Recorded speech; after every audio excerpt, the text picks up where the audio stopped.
पाकिस्तान की कोशिश नाल मुज़ाकरात विच पेशरफ्त हो रही है। किसी भी सियासी बहरान का फौजी हल हुंदा है। ईरानी वज़ीर ख़ारजा अब्बास अराग़ची का ट्वीट, उन्होंने आख्या कि प्रोजेक्ट फ्रीडम का असल प्रोजेक्ट डेडलॉक के अमरीका किसी कहन उत्ते दोबारा जंग की दलदल में नहीं फंसेगा। मुतहदा अरब अमारात भी मोहतात रहेगा। ईरानी वज़ीर ख़ारजा अब्बास अराग़ची ने अरकान पार्लियामेंट नाल मुलाकात में आख्या कि आबने हुरमज़ का मुहाफ़िज़ ईरान है। हुरमज़ पहला वाली सूरत हाल उत्ते वापस नहीं आएगी। किसी जहाज़ नूं लंघन की इजाज़त नहीं दी जाएगी। अमरीकी सदर डोनाल्ड ट्रंप ने ईरान को सफाई हस्ती तो मटाने की धमकी। व्हाइट हाउस में बिजनेस समिट तो खिताब में आख्या कि ईरान के नाल जंग की हमायत नहीं करता। मैनू जंगा पसंद नहीं। ईरान को जोहरी हथियार हासिल नहीं करन देंगे। असी ईरान की फौजी ताकत को तबाह कर दिता। ईरान के 159 जहाज़ दबो दिते गए। मेरी तो ख्वाहिश सी कि इन्हां उत्ते कब्जा किया जाएगा। वियतनाम विच असी 19 कोरिया विच 7 साल गुजारे। ईरान के मामले में लोग कहते हैं कि इन्नी देर क्यों हो रही है। ईरान जंग खत्म होने ते पेट्रोल दी कीमतां तेजी नाल घट कीतियां जाणगियां। चीन का दौरा अहम होगा। चीनी सदर नाल मुलाकात का मुंतजर हाँ। फॉक्स न्यूज़ नाल गलबात में ट्रंप ने आख्या कि प्रोजेक्ट फ्रीडम के तहत अमरीकी बहरी जहाज़ तजारती जहाज़ों की हिफाजत कर रहे हैं। ईरानी नेक नीयती नाल मुआहदा करे। मुमकिन है जनूबी कोरिया भी आबने हुरमज़ ऑपरेशन में शामिल होवे। ईरान की कार्रवाइयों नाल जहाज़ों को कोई बड़ा नुकसान नहीं होया। जनूबी कोरिया के एक जहाज़ को नुकसान पड़िया। वज़ीर जंग ते चीफ ऑफ स्टाफ सुबह प्रेस कॉन्फ्रेंस करेंगे।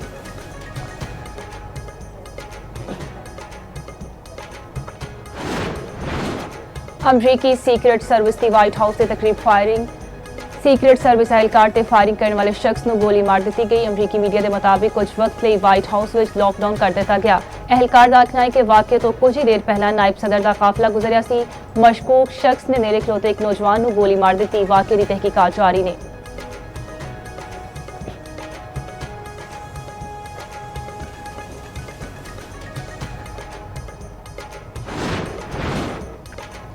सऊदीया के खिते की सूरत हाल में अफ्रीका को तहम्मुल की अपील। सऊदी अरब वालों पाकिस्तान की सालसी की हमायत का ऐलान। सऊदीया का हुरमज़ जहाज़ रानी बहाल करने की अहमियत पर जोर। सऊदी वज़ारत ख़ारजा का आखना है कि कशीदगी घटाई जाए। इधर सऊदी वली अहद का UAE के सदर नाल टेलीफोनिक रबता। मोहम्मद बिन सलमान वालों अमारात ते ईरान के हमले की मजम्मत। सऊदी अरब वालों UAE की सलामती लिए मुकम्मल हमायत का इरादा। यूरोपीय यूनियन कैनेडा ते कुवैत वालों भी ईरानी हमलों की मजम्मत। मुकम्मल इजहार यकजहती। फ्रांसीसी सदर वालों UAE ते इत्तेहादियों की हमायत जारी रखने का ऐलान। अमरीकी सफारतखाने वालों मुतहदा अरब अमारात विच अपने शहरियों को एहतियात की हदायत। UAE का ईरान ते मिसाइल ते ड्रोन हमलों का इल्जाम। मुख्तलिफ अमाराती मकामों ते अग भड़क उठी। फ्लाइट ऑपरेशन मुतासर। ईरान की UAE ते हमलों की तरदीद। फजेरा विच तेल तनसीब उत्ते ड्रोन हमला अग भड़क उठी। 3 भारतीय जख्मी। अमाराती वजारत दफा का 3 ईरानी मिसाइल नकारा बनाने का दावा। एक मिसाइल समंदर में डिग्या। हमले के बाद ब्रेड क्रूड ऑयल की कीमत $114 फी बैरल तक जा पड़ी। अमारात के नेड़े एक बहरी जहाज़ में अग लग गई। रासुल खैमा में सकर पोर्ट के नेड़े जहाज़ में अग लगी। अमाराती वजारत ख़ारजा का आखना है कि हमले के जवाब का मुकम्मल जायज़ हक महफूज रखते हैं। ईरानी हमले संगीन कशीदगी ते मुल्की सलामती लिए बराह रास्त खतरा ने।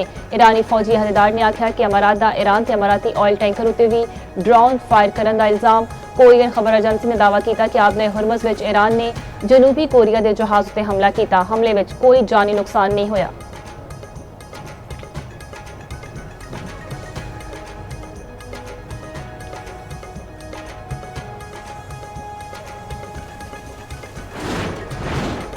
ईरानी बहरिया की वार्निंग नज़रअंदाज क्यों की थी। अमरीकी जंगी बहरिया जहाज़ को 2 मिसाइलों नाल निशाना बनाने का दावा। अमरीकी सेंटकॉम का किसी भी अमरीकी जहाज़ को निशाना बनाए जाने की तरदीद। 2 अमरीकी परचम बरदार तजारती जहाज़ों के आबने हुरमज़ तो लंघन का जवाबी दावा। ईरानी फौज ने दावा किया कि हमले के बाद अमरीकी जहाज़ भज्जन उत्ते मजबूर हो गए। अमरीकी सेंटकॉम का आखना है कि किसी अमरीकी नेवी शिप को निशाना नहीं बनाया गया। अमरीका ईरानी पानियों की नाकाबंदी बरकरार रखे हुए प्रोजेक्ट फ्रीडम की मामलत कर रहे हैं।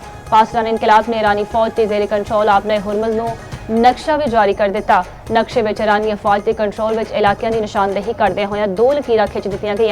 एक लकीर ईरान में कोई मुबारक ते UAE दे फजीरा के दरमियान। दूजी कशम जजेरा उत्ते UAE में उम्मुल कवीम के दरमियान खिंची गई। आपने हुरमज़ मुकम्मल कंट्रोल का दावा किया गया।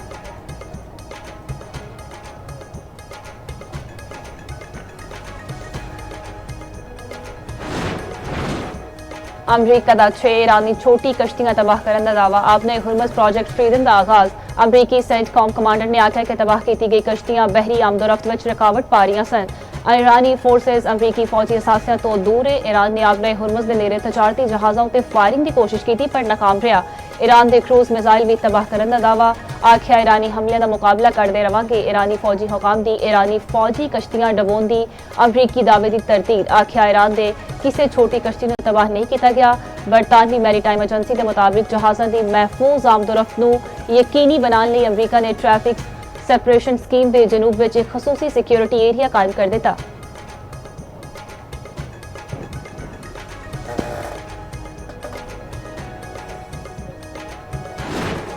पाकिस्तान मुंतकिल किए गए ईरानी जहाज तोस्का के अमले के अरकान की ईरान वापसी। ईरानी मीडिया ने तोस्का के अमले की तस्वीरें जारी कर दित्तियां।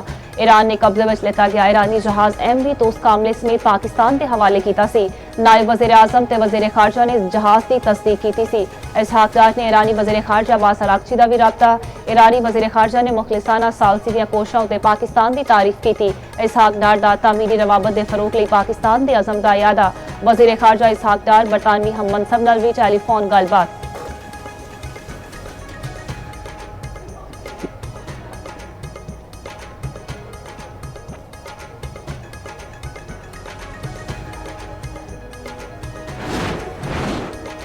सूरज की कोई नरमी नहीं। कराची में कयामत की गर्मी शदीद गर्मी एक दिन में 10 जाना लै गई। शहर का दर्जा हरारत 44 डिग्री 23 अपर गया।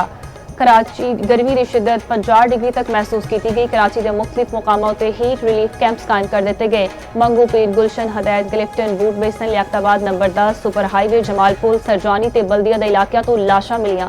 रेस्क्यू हुकाम के मुताबिक तमाम अफराद की मौत शदीद गर्मी के बायस हुई। 24 घंटे में गर्मी की शिद्दत में कमी का भी इम्कान है। सब तो वध गर्मी तुरबत से 45 डिग्री रिकॉर्ड की गई। सिरबी, रसपीला ते ठट्ठा में पारा 44 तक अपर गया।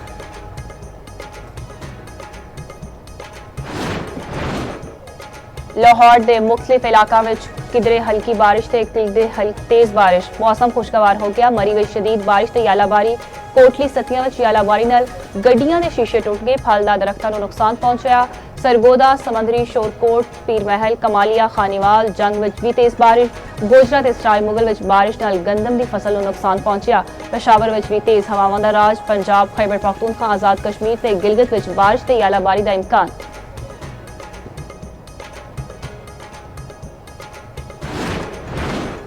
वज़ीर आला पंजाब मरीम नवाज का लाहौर के मुख्तलिफ इलाकों का दौरा। तरक्याती मनसूबियां का जायजा लेता। नीला गुंबद में सड़क किनारे रेहड़ी उत्ते रुकी। नान चने भी खादे। रेहड़ी वाले ने आख्या कि नवाज शरीफ भी इत्थों चने खा चुके हैं।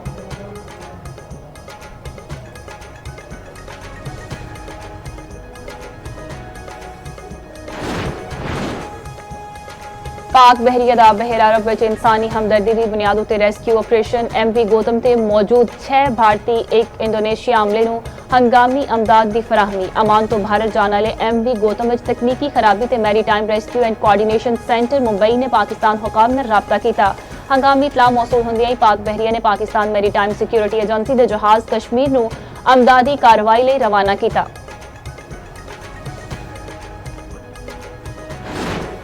तो अगवा नौजवान की तशद्दुद ज़दा लाश स्वाबी तो लभी। वालदैन के इकलौते पुत्र को गुज़श्ता रात घर के बाहर अगवा किया गया।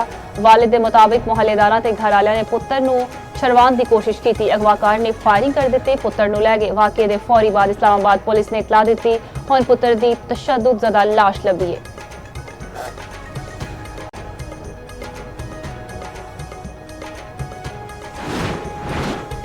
मुख्तलिफ जामियात में मार्का हक दे 1 साल मुकम्मल होने ते तकरीब। कायदे आज़म यूनिवर्सिटी ऑफ बलोचिस्तान UAT में तकरीबी मुकाबले ते मुख्तलिफ सरगर्मियां। तुलबा दा पाक फौज की जुर्रत ते बहादुरी को सलाम। कराची समेत सिंध दियां मुख्तलिफ जामियात में भी रैलियां ते तकरीब। शोहदा नूं खराज अकीदत। चेयरमैन रोयत हलाल कमेटी मौलाना अब्दुल खबीर आजाद दा आखना है कि पूरी कौम फौज पाकिस्तान ते फील्ड मार्शल नूं सलाम पेश करती है। मोदी की रसवाई हर दिन बढ़ती जा रही है। फौज पाकिस्तान साडा फखर है।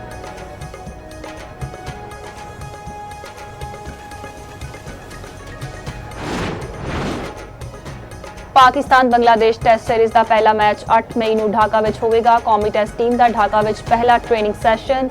बाबर आजम ते खुरम शहजाद ने टीम में ज्वाइन कर लिया। बांग्लादेशी फास्ट बॉलर नाहिद जाना भी इन्हां दे नाल बांग्लादेश रवाना होए।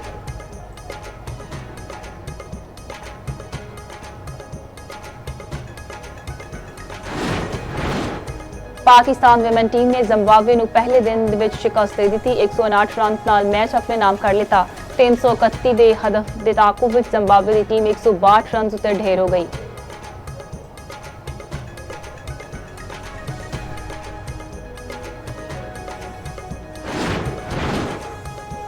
कोयटा तो ताल्लुक रखने वाले पाकिस्तानी फाइटर शाहजेब रिंद की एक और कामयाबी लाइट वेट कैटेगरी में अमरीकी फाइटर को नॉकआउट कर दिता। अमरीका के UFC फाइटर के खिलाफ शानदार कामयाबी हासिल की थी।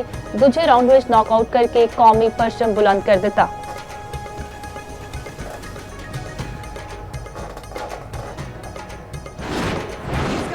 मेरा फोन है, अब बादशाह ने दिलाया है नया। अब्बा जान आपको गलत फहमी हुई है वो। अरे नहीं भाई, वो तुम्हारे वाला ही दुलारे दुबई क्या है। तुम ये फोन वोन देकर ना मेरा दिल तो बहला सकते हो, लेकिन मेरी परेशानी की असल वजह दूर नहीं कर सकते। वो मुझसे शादी करना चाहता है। तुम्हें तो अपनी अम्मी की सुननी होती है और वो ठहरी एक नंबर की कंजूस। जब तक नौकरी नहीं होगी शादी नहीं होगी। आप लोगों की भी तो हो गई है ना, तो मेरी भी हो जाएगी। काम काज है नहीं और उसे शादी की पड़ी है। मैंने उसको बहुत समझाया है। जानती हो जलाल का जलाल।